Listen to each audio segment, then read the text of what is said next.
Miren, encontré un artículo bien interesante que publicó Inside Crime el día 11, es de Gavin Voss, y habla de un estudio que realizaron investigadores de Estados Unidos, de México y de Polonia, donde comentan cómo es el reclutamiento de los jóvenes en los cárteles, por qué son reclutados, cuáles son los factores que intervienen para que los jóvenes decidan irse a trabajar a los cárteles. Está interesante, consideran cuando menos 3 causas bastante importantes y pues obviamente se trata mucho del tema de la familia.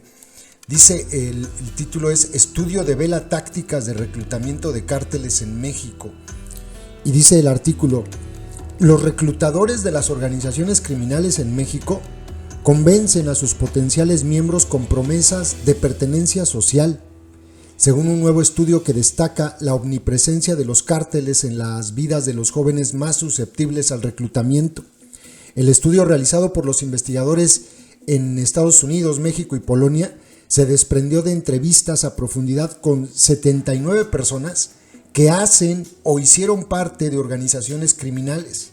Los entrevistados han ostentado variados grados de responsabilidad, desde vigías y traficantes hasta sicarios y jefes. El estudio se conoce en un momento en que el reclutamiento reviste gran importancia para las organizaciones al margen de la ley en México, afirman los autores.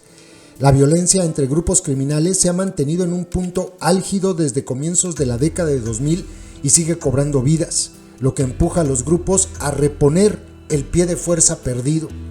A continuación se analizan los hallazgos de los autores, los cuales ofrecen una mirada completa sobre las motivaciones de los reclutas al unirse a los grupos criminales en México.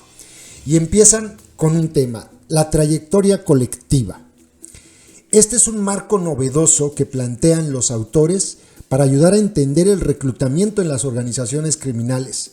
Describe cuántos potenciales miembros consideran que el ingreso a un grupo criminal es un paso lógico a la luz de una extensa exposición a la criminalidad en su entorno social y en su crianza.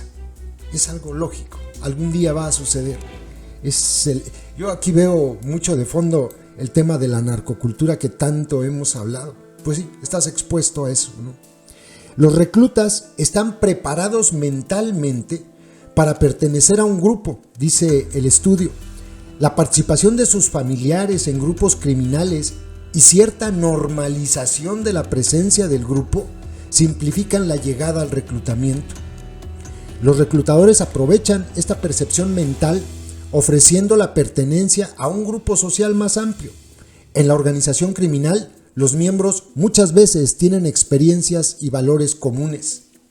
Los autores confirmaron esto mediante entrevistas en Tepito, una de las colonias más peligrosas de Ciudad de México y cuna de una importante agrupación criminal, la Unión Tepito. Los investigadores observaron que muchos menores de edad estaban expuestos al crimen organizado desde temprana edad y que ello facilitó la transición a su ingreso a esos grupos al crecer. Muchas de sus familias se dedicaban a alguna actividad criminal. El padre, el tío, el primo, lo describen los trabajadores sociales a los autores. Y fíjense, esto es muy interesante para que le piensen. Si no quieres que tu hijo se dedique al narco, pues no te metas tú.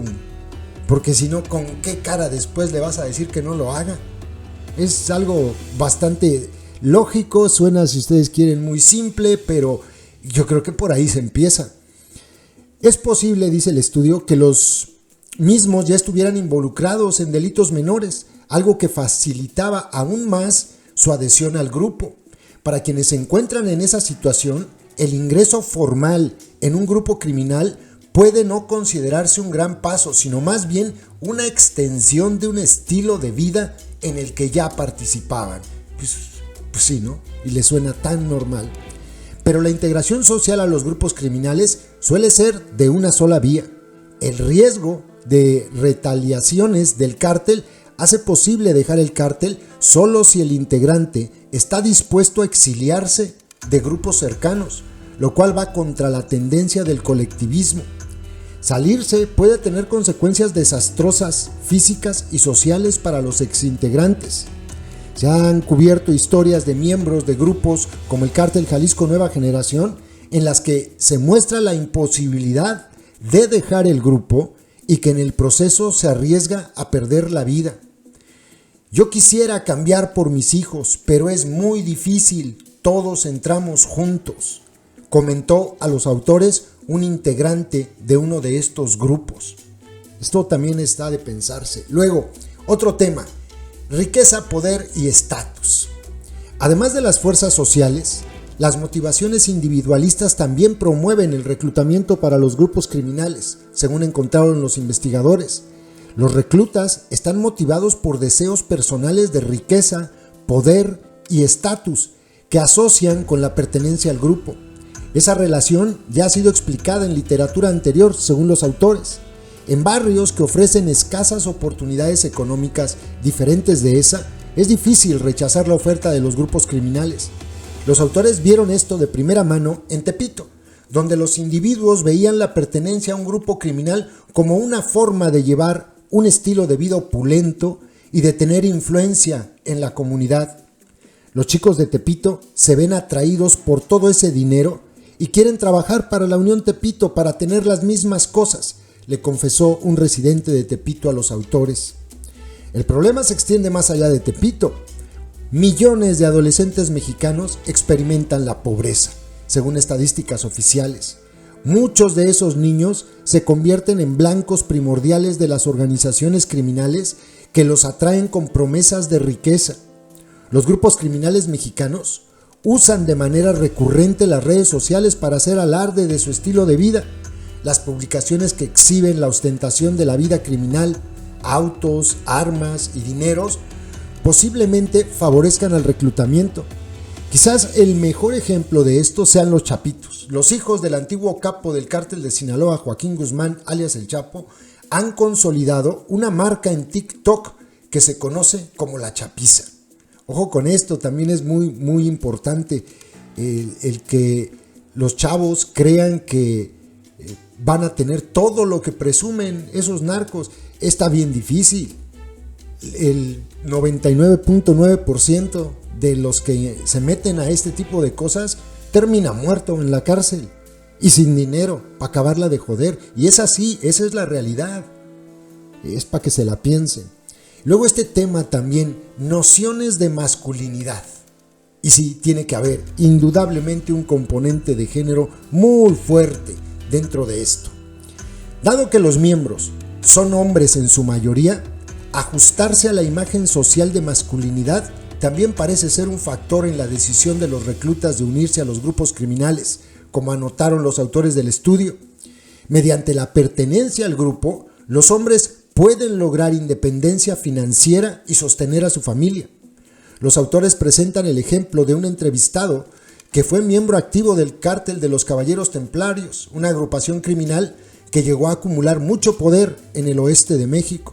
Él entró en contacto con el grupo a los 14 años para ganar dinero para su familia, pues el ingreso del padre no era suficiente.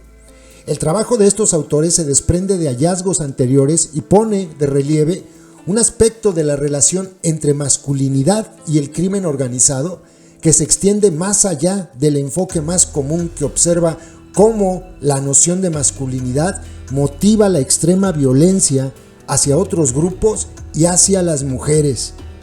Si bien los autores no hicieron recomendaciones de políticas específicas, su trabajo subraya la importancia del reclutamiento para mantener vivas las organizaciones criminales.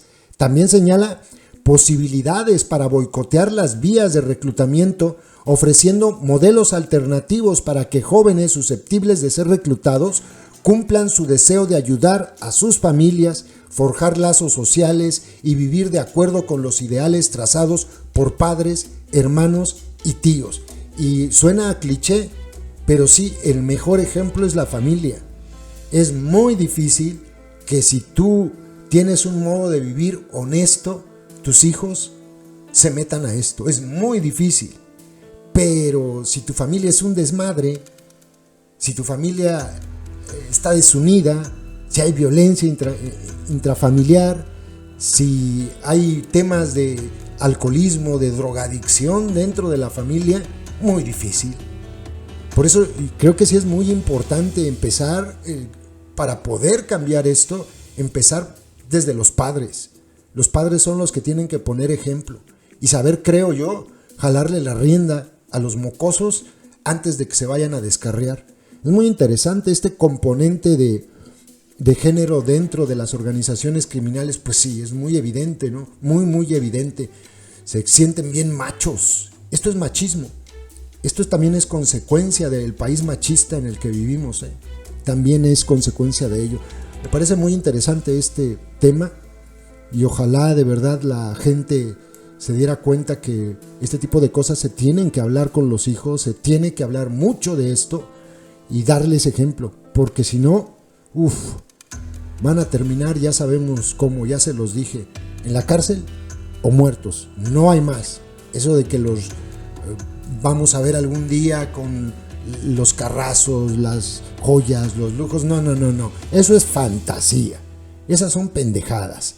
La realidad son las fotografías que circulan en México en las redes todos los días, de jóvenes muertos, asesinados por integrantes de otras organizaciones criminales o de la misma. Esa es la realidad de quien ingresa a alguno de estos grupos criminales. Saludos, compas. YouTube nos hace clasificar los videos que subimos para que puedan ser publicados. En esa clasificación nos indica que los videos relacionados con el crimen organizado no se van a mostrar en sugeridos y no enviarán notificaciones cuando sean publicados. Por eso, para poder verlos tienes que ingresar al canal y buscarlos. Todos los días subimos videos con esos contenidos. No olvides que ya abrimos un nuevo canal, Personajes México 2, ve a él dando clic en la pantalla final de este video donde dice, mensaje importante, y suscríbete.